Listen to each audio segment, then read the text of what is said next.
नमस्कार। कानून की किताब के इस विशेष विश्लेषण में बहुत बहुत स्वागत है।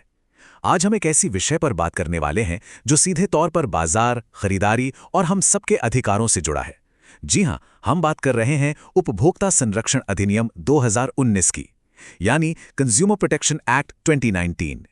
चलिए इस बेहद महत्वपूर्ण कानूनी दस्तावेज को बारीकी से समझते हैं। पर इस सफर में आगे बढ़ने से पहले एक छोटा सा अनुरोध। अगर ऐसे उच्च गुणवत्ता वाले शैक्षिक विश्लेषण और कानूनी जानकारियां देखना पसंद है तो कानून की किताब YouTube चैनल को लाइक और सब्सक्राइब जरूर करें। इससे ऐसे ही और भी ज्ञानवर्धक कानूनी विश्लेषण बनाने का बहुत प्रोत्साहन मिलता है। तो आज के इस विश्लेषण का एजेंडा कुछ इस प्रकार रहेगा।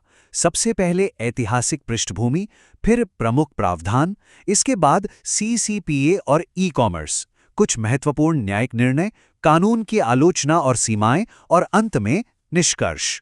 चलिए पहले हिस्से से शुरुआत करते हैं। ऐतिहासिक पृष्ठभूमि। देखिए, उपभोक्ता कानून रातों रात नहीं बन गए।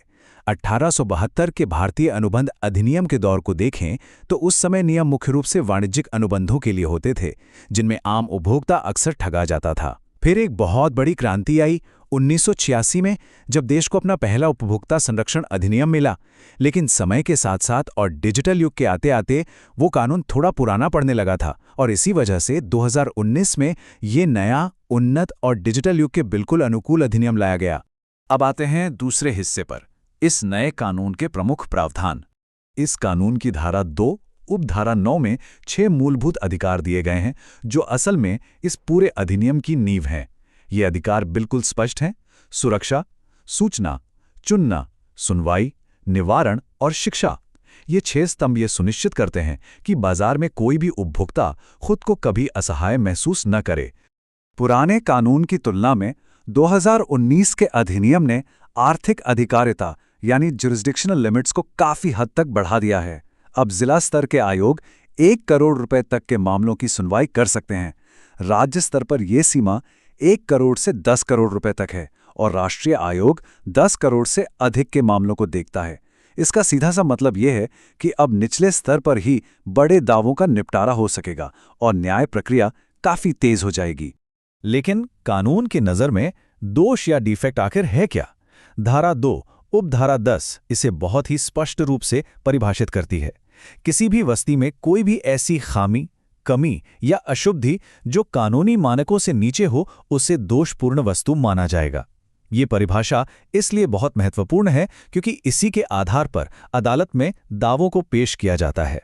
इस नए कानून की एक और बहुत ही शानदार पहल है मध्यस्थता या मीडिएशन। धारा 74 से 81 के तहत यदि कोई शिकायत दर्ज होती है और दोनों पक्ष सहमत होते हैं, तो मामले को अदालत की लंबी प्रक्रिया में उलझाने के बजाय मध्यस्थता कक्ष में भेजा जा सकता है। वहां जो भी समझौता होता है वो पूरी तरह से बाध्यकारी होता है। ये कदम अदालतों का बोझ कम करने में सच में एक गेम चेंजर साबित हो रहा है। आगे बढ़ते हैं तीसरे हिस्से की ओर, CCPA और ई-कॉमर्स। वैसे आगे बढ़ने से पहले एक छोटी सी याद दिला दें। अगर यह कानूनी विश्लेषण ज्ञानवर्धक लग रहा है तो कानून की किताब को लाइक और सब्सक्राइब करना बिल्कुल न भूलें। यही समर्थन और भी बेहतर शोध आधारित विश्लेषण लाने की असली प्रेरणा है। तो इस नए कानून की सबसे बड़ी संस्थागत देन है CCPA यानी केंद्रीय उपभोक्ता संरक्षण प्राधिकरण। ये एक बेहद सक्रिय प्रहरी की तरह काम करता है। इसके पास स्वतः संज्ञान यानी सुओ मोटो एक्शन लेने की शक्ति है। और सबसे दिलचस्प बात, अगर कोई भ्रामक विज्ञापन करता है तो CCPA न केवल निर्माता पर बल्कि उस विज्ञापन का समर्थन करने वाले सेलिब्रिटी पर भी 50 लाख रुपए तक का जुर्माना लगा सकता है। ये सच में एक बहुत बड़ा बदलाव है। अब पुराने कानून के समय इंटरनेट से खरीदारी कोई आम बात तो थी नहीं, लेकिन आज सब कुछ ऑनलाइन है। इसलिए पहली बार ई-कॉमर्स को इस अधिनियम के दायरे में लाया गया है।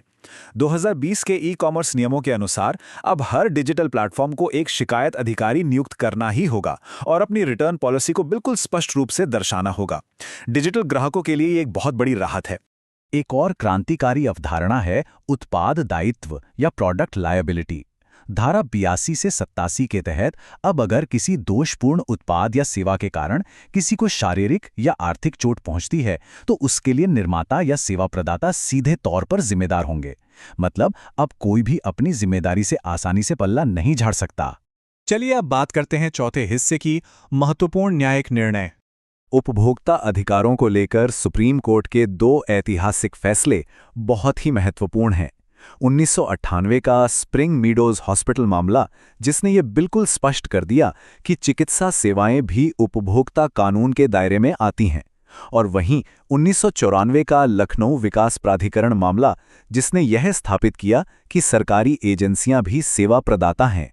इन फैसलों ने सेवा शब्द के मायने ही बदल कर रख दिए। और डिजिटल युग के इस ताज़ा फैसले को भी देखिए। 2021 के मणिपाल हॉस्पिटल्स केस में यह मान्यता दी गई कि ई-दाखिल पोर्टल के माध्यम से ऑनलाइन शिकायत दर्ज करना एक वैध अधिकार है। अब न्याय पाने के लिए लंबी लाइनों में लगने की कोई जरूरत नहीं है। घर बैठे इंटरनेट के माध्यम से शिकायत दर्ज की जा सकती है। यह सही मायने में न्याय तक पहुंच का लोकतंत्रीकरण है। अब आते हैं 5वें हिस्से पर, आलोचना और सीमाएं, क्योंकि हर पहलू को समझना जरूरी है।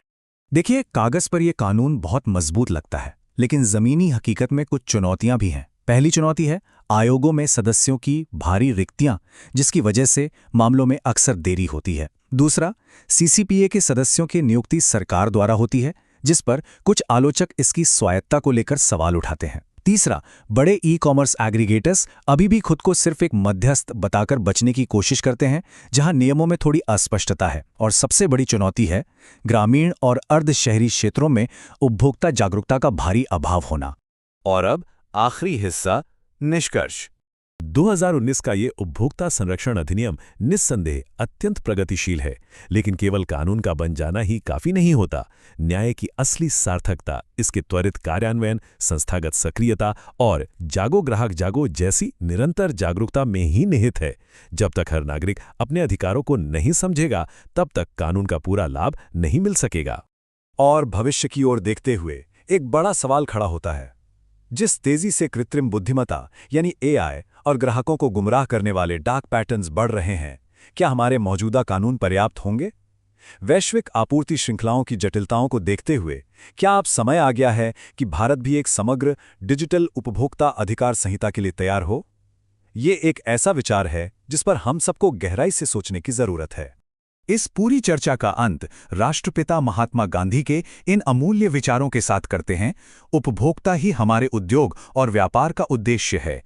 2019 का ये अधिनियम इसी बुनियादी सत्य को साकार करने का एक मजबूत प्रयास है, ताकि बाजार में उपभोक्ता को केवल मुनाफे का साधन न समझा जाए, बल्कि उसे एक सुरक्षित और सम्मानित दर्जा मिल सके। कानून की किताब के इस विशेष विश्लेषण के अंत तक जुड़े रहने के लिए बहुत बहुत धन्यवाद। उम्मीद है कि उपभोक्ता संरक्षण अधिनियम 2019 पर प्रस्तुत की गई यह जानकारी काफी लाभदायक सिद्ध होगी। जाने से पहले कृपया इस विश्लेषण को लाइक करें और भविष्य में ऐसे ही बेहतरीन कानूनी विश्लेषकों के लिए कानून की किताब YouTube चैनल को सब्सक्राइब करना बिल्कुल ना भूलें। ज्ञान ही शक्ति है। जागरूक रहें, सुरक्षित रहें। नमस्कार।